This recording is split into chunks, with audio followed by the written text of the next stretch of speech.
peut lire 47 livres sur l'investissement immobilier, mais c'est bien quand le bien parfait nous passe sous le nez parce qu'on a tergiversé pendant 3 jours qu'on apprend vraiment à décider vite. Cette leçon-là, Robert Kiyosaki ne peut pas nous l'enseigner.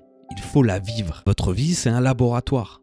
Vous êtes à la fois le scientifique et le rat de laboratoire. Parfois, vous savez même plus qui est qui. Le problème, c'est que la plupart d'entre nous sommes de très mauvais scientifiques. On va se dire, oui, j'ai essayé la méditation, mais ça marche pas pour moi. Ah bon? Et tu as fait quoi en fait? 5 minutes sur YouTube, j'ai pensé à ma liste de courses tout le long, mais c'est pas pour moi. Einstein a mis 10 ans pour trouver la relativité générale, mais toi, en 5 minutes, tu vas régler ton problème.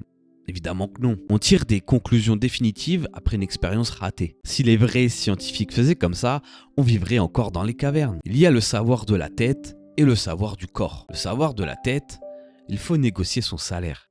Le savoir du corps, c'est sortir de l'entretien sans avoir osé comprendre que ta peur du conflit est plus forte que ton désir d'argent. Le savoir de la tête qui te dit il faut se lever tôt pour être productif, eh bien le savoir du corps, lui, c'est découvrir qu'à 5h30, tu détestes la terre entière et que ta productivité, c'est regarder le mur en buvant ton café. Toujours le savoir de l'esprit, c'est il faut investir jeune. Et le savoir du corps, c'est voir ton premier investissement perdre 20% et sentir physiquement la panique monter. Et au final, la théorie, c'est le menu, mais l'expérience, c'est le repas. Tu peux pas te nourrir en lisant la carte. Et dans votre vie, il y a les portes.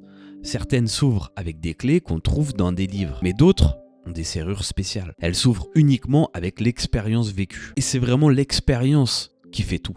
C'est l'expérience qui nous apprend plus que n'importe quel bouquin. Parce que l'expérience s'imprime dans notre chair et donc on ne l'oublie pas.